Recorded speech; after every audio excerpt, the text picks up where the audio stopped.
5항 주 예수님께서는 자신에게 맡겨진 이 권세를 행하심으로 성부 하나님께서 자신에게 주신 사람들을 자신의 말씀 사역을 통하여 그리고 성령님에 의하여 세상에서 불러내어 자신에게 속하게 하신다.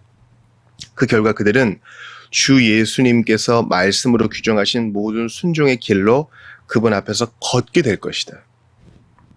이렇게 부름받은 사람들에게 주 예수님께서는 개별적인 모임들, 각 교회들로 함께 걸어갈 것을 명령하신다. 이는 그들이 서로 도와 신앙의 증진을 일으키고 주님께서 이 세상에서 그들에게 요구하시는 공적 예배를 적절히 행하기 위함이다.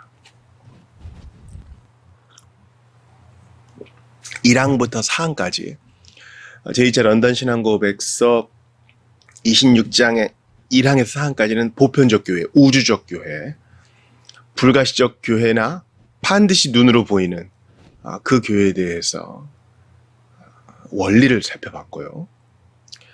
이제 중요한 5항부터 15항까지는요. 그 교회가 어떻게 가시적으로 드러나느냐. 그 지역교회로 드러난다는 거예요.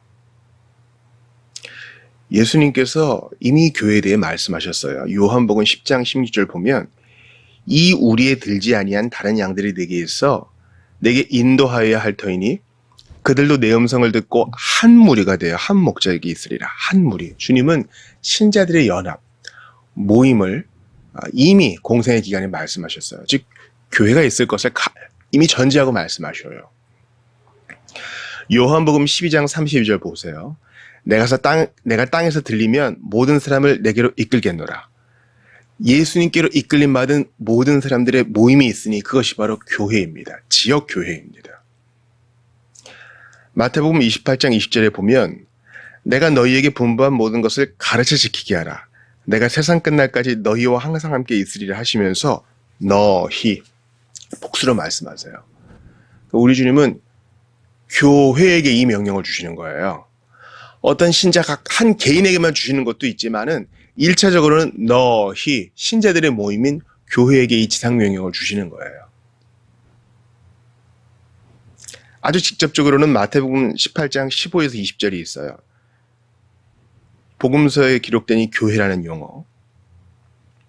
보세요. 내 형제가 죄를 범하거든 가서 너와 그 사람과만 상대하여 권고하라. 만일 들으면 네가 네 형제를 얻은 것이요 만일 듣지 않거든 한두 사람을 데리고 가서 두세 증인의 입으로 말마다 확증하게 하라. 만일 그들의 말도 듣지 않거든 교회에 말하고 교회의 말도 듣지 않거든 이방인과 세리와 같이 여기라. 진실로 너희에게 이르노니 무엇이든지 너희가 땅에서 매면 하늘에서도 매일 것이요 무엇이든지 땅에서 풀면 하늘에서도 풀리리라. 진실로 다시 너희에게 이르노니 너희 중에 두 사람이 땅에서 합심하여 무엇이든지 구하면 하늘에 계신 내 아버지께서 그들을 위하여 이루게 하시리라. 두세 사람이 내 이름으로 모인 곳에는 나도 그들 중에 있느니라. 여러분, 예수님이 교회를 언급하세요. 그런데 이 교회의 맥락에서 우리가 좋아하는 구절이 연결돼요.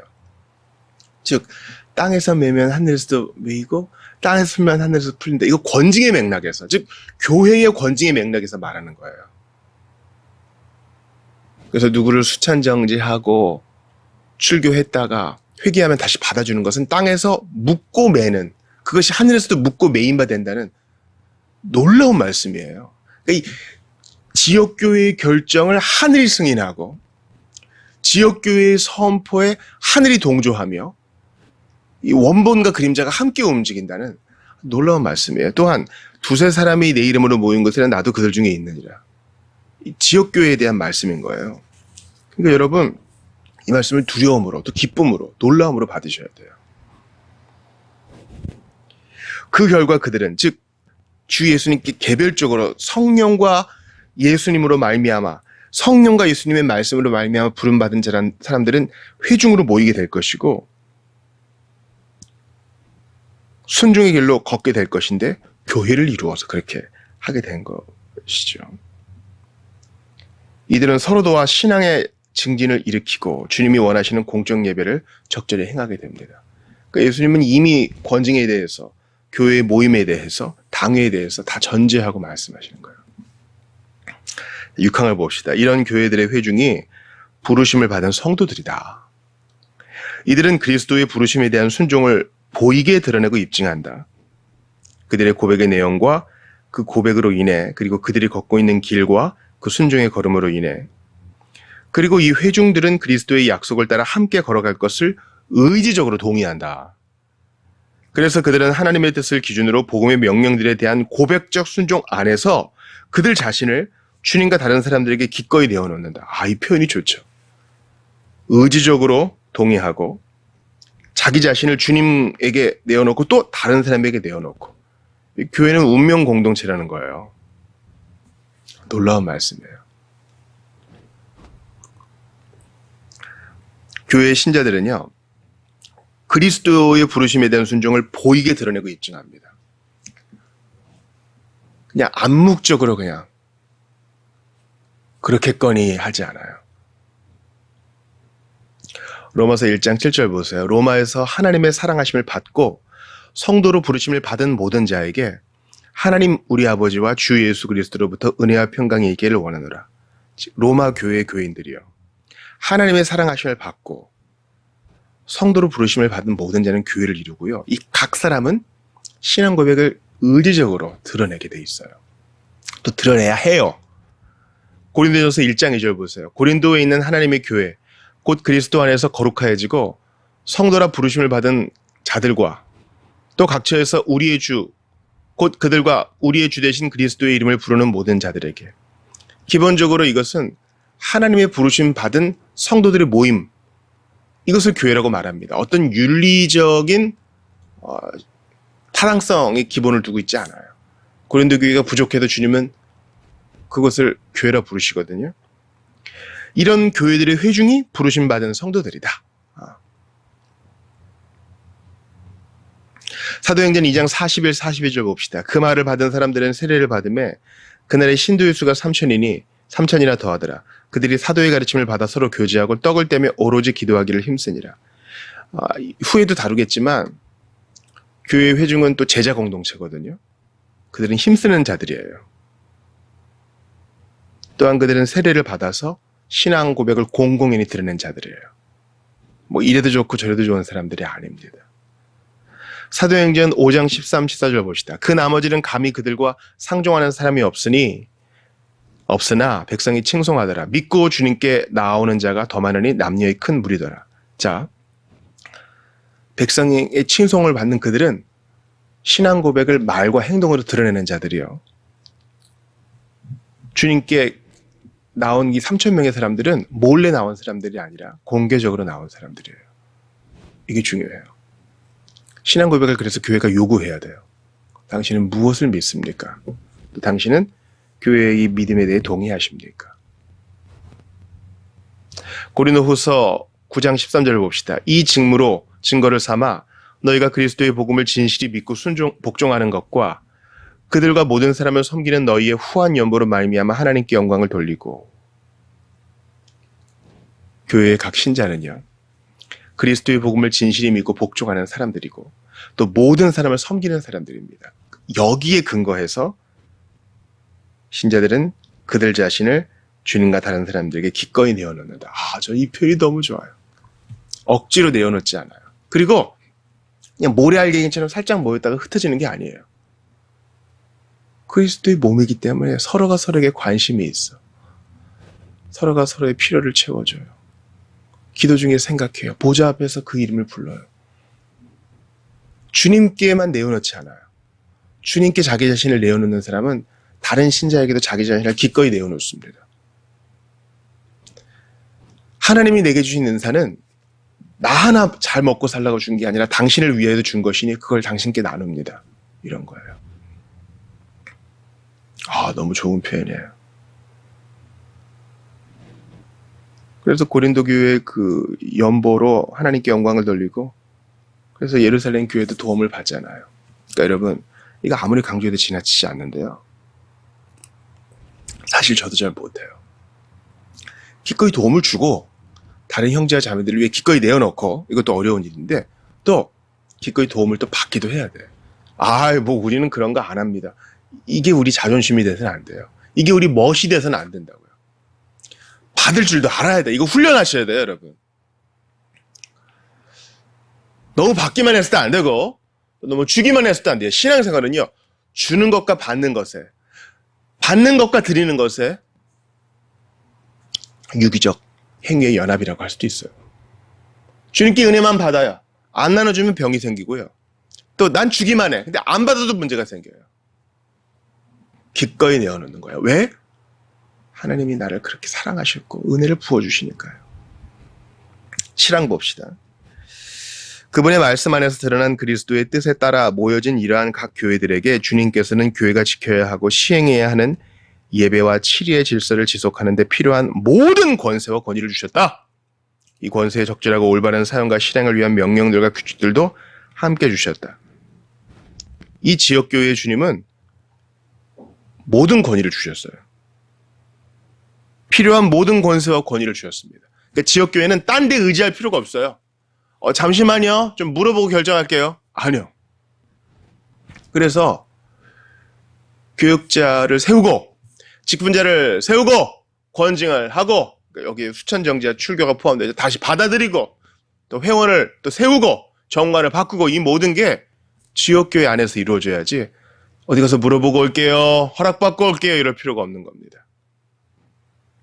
오늘의 초점은 뭐예요? 우리가 때로는 가볍게 여길 수 있는 우리 지역교회가 주님께로부터 이미 충분하고 적절하고 완전한 권위와 권세를 받고 있다는 거예요. 여러분, 교회를 그래서 하찮게 여기면 안 돼요. 주님의 몸된 교회고 주님의 신부된 교회니까요. 우리가 볼 때 아이고 뭐 번듯한 예배당도 없고 우리가 볼 때 좀 멋진 인테리어도 없고 그래도 신자들의 모임에는 신비가 있고 비밀이 있고 무게가 있어요. 아까 봤던 마태복음 18장 17, 18절도 기억나시죠? 땅에서 묶으면 하늘에서도 묶이고 땅에서 풀면 하늘에서 풀린다. 이건 지역교회의 놀라운 권세와 권위, 주님께로부터 위임받은 그 권세와 권위를 말하는 거예요. 고린도전서 5장 4절 봅시다. 주 예수의 이름으로 너희가 내 영과 함께 모여서 우리 주 예수의 능력으로 이런 자를 사탄에게 내주었으니 이는 육신은 멸하고 영은 주 예수의 날에 구원을 받게 하려 함이라. 고린도 교회가 참으로 부족해도 너희들의 결정에 대해서 하나님이 인가하시고 주 예수님이 권세와 권위를 너희에게 주셨다. 고린도전서 5장 13절 봅시다. 밖에 있는 사람들은 하나님이 심판하시려니와 이 약한 사람은 너희 중에서 내쫓으라. 너희들의 결정이 중요하다. 내가 해줄 것도 아니고 다른 교회가 해줄 것도 아니다. 고린도 교회 너희가 해야 된다. 그러니까 우리가 한 교회 회원으로 부름받았다는 건요. 대단히 무게감이 있어요. 그러니까 우리가 어딜 가요, 우리가. 하나님께서 이 귀한 직임을 주셨는데 각 교회 회원들이요. 정신 차리셔야 돼요. 아니 뭐 나 하나 없으면 뭐 아니요. 그렇지 않아요. 뭐 미조직 교회, 개척 교회는 한 사람 한 사람이 중요하니까 내가 중요하고 큰 교회에서는 내가 필요 없겠지. 천만의 말씀이요. 이런 의식 없이는 소비주의자적인 현대화에 무릎 꿇은 교회를 극복할 수 없어요. 고린도후서 2장 6절에서 8절 봅시다. 이러한 사람은 많은 사람에게서 벌받는 것이 마땅하도다. 그런즉 차라리 너희는 그를 용서하고 위로할 것이니 그가 너무 많은 근심에 잠길까 두려워하노라.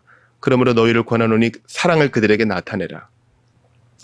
이런 권징이 현대에 잘 맞지 않는 것처럼 보이시죠? 여러분 잘 들으세요. 100년에 한 번 전쟁을 한다 해도 군대를 유지하는 게 필요하죠. 근 몇십 년 동안 전쟁이 없었으니 군대는 없앱시다. 그러다가 당하는 거예요. 10만 양병설 주장했다가 기각당하고 임진왜란과 병자호란과 여러 난리에 휩쓸려간 우리나라의 역사를 보세요. 권징도 마찬가지예요. 이거 뭐 하는 거 잘 못 봤는데요. 아니요. 10년에 한 번 권징을 한다 해도 주님의 말씀을 받는 게 중요해요. 방금 읽은 고린도후서 말씀 보세요. 너희가 사랑하고 너희가 그를 관징하고 너희가 위로하고 용서하라. 어느 한 사람이 할 거 아니에요. 목사 네가 해라. 우리는 모르겠다. 이런 게 아닙니다. 장로 당신이 하시오. 우린 모릅니다. 이런 것도 아니에요. 그러니까 회중이 얼마나 중요한 이 직임을 받았는지 아시겠죠? 누가 안 왔어요? 아니, 목사님이 알아서 하겠지. 아니요. 우리도 기도 중에 그를 기억하고 무슨 일이 있는가 아닐까. 함께 우리가 애써야 되는 겁니다. 9항 봅시다.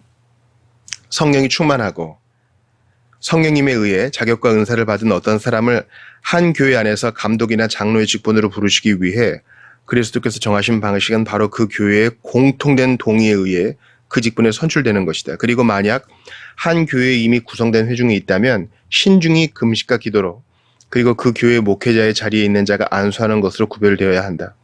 집사의 직분을 임명하는 방식도 동일한 동의로 선택되고 신중하게 기도와 안수하는 것으로 인해 구별되어야 한다. 직분자의 임명 역시 교회가 스스로 해야 되는 것입니다. 사도행전 14장 23절 보세요.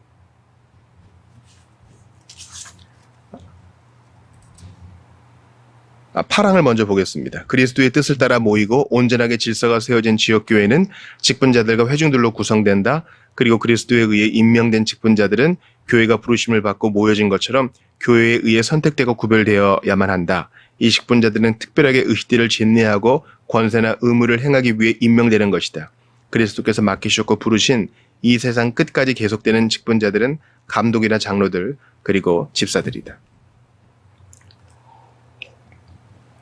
교회는 직분자와 회중으로 구성되죠. 물론 이 직분자도 회중 안에 포함되어 있습니다. 예수님께서 승천하시면서 선물을 주셨으니 교회 직분자예요. 사도행전 20장 17절 봅시다. 바울이 밀레도에서 사람을 에베소에 보내어 교회 장로들을 청하니 교회 장로들은 복수예요. 이들은 가르치고 또 다스리는 자들입니다. 기억하세요.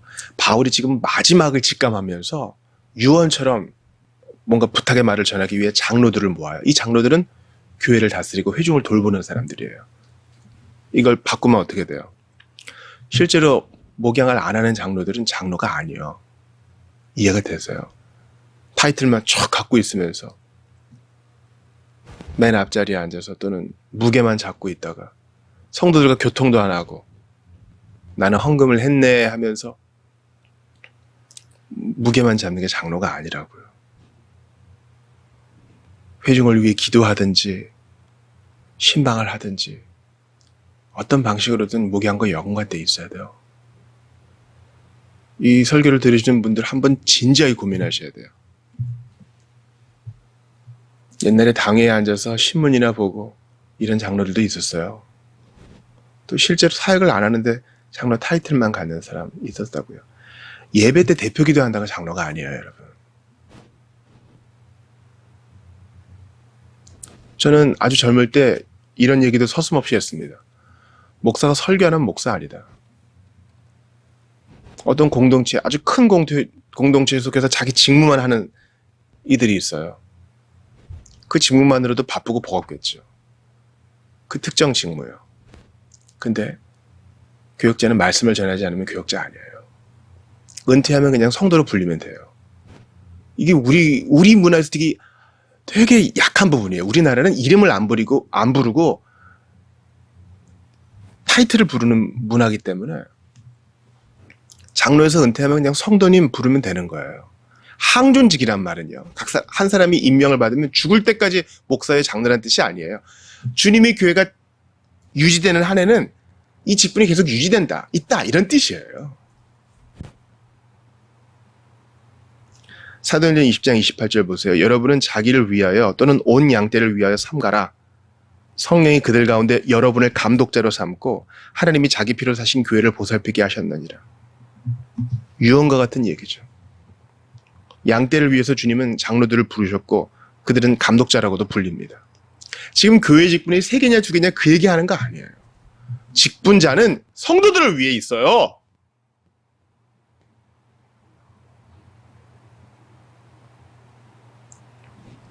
성도에게 관심 없는 감독자, 장로들 회개해야 돼요. 저도 회개해야 되고요.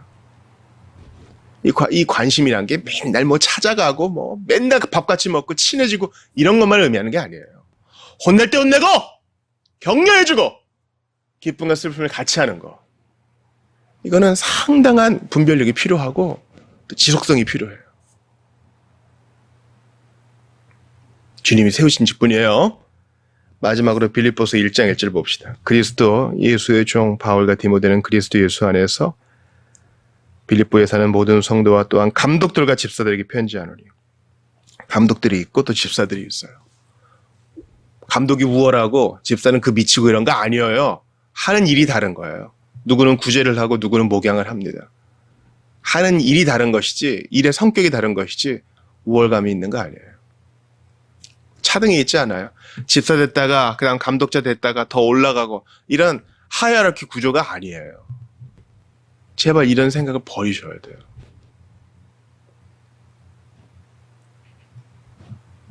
우리 주님께서 승천하시면서 교회에 돈을 주실 수도 있었겠죠. 그러나 주님이 주신 선물은 직분자예요. 이 설교 들으시는 분 중에 집사님들 계세요. 여러분들이 구제를 위해서 또 교회를 위해서 성도를 위해서 부름 받았다는 것을 기억하고 타이틀만 집사면은 내려놓으셔요, 여러분. 무슨 서리 집사 시켜놓고 직무가 없다면 그건 집사가 아니에요. 왜 성도라는 타이틀에 만족을 못합니까? 우리 최고의 부름은 그리스도인이요. 우리 최고의 타이틀은 성도예요. 우리는 거룩하게 일컬어지는 자요. 거룩해지는 자요. 주님이 거룩하다 인정해 주시는 자요. 모두 필요해요. 저는 아무것도 아니에요. 뭐가 아무것도 아니에요. 성도라고요. 예수님이 직분자들을 주시고 이것으로 족하다. 성령 충만하게 인도하시고 말씀을 주셔서 교회를 지도하세요. 우린 참 바보 같아서 눈에 보이는 거, 이 선물 주세요 그러는데 주님은 이미 족하게 주셨어요. 직분자들을 위해 기도하세요. 주님이 주신 선물이에요. 교회의 회중됨의 이 무게감을 깨닫게 해달라고 기도하세요. 예수님이 피 흘려 사신 교회입니다. 이 부르심이 합당하게 살아가는, 그렇게 교회를 이루어가는, 함께 짐을 나누어지고 함께 세워져가는 여러분 되시기를 주의 이름으로 축원합니다.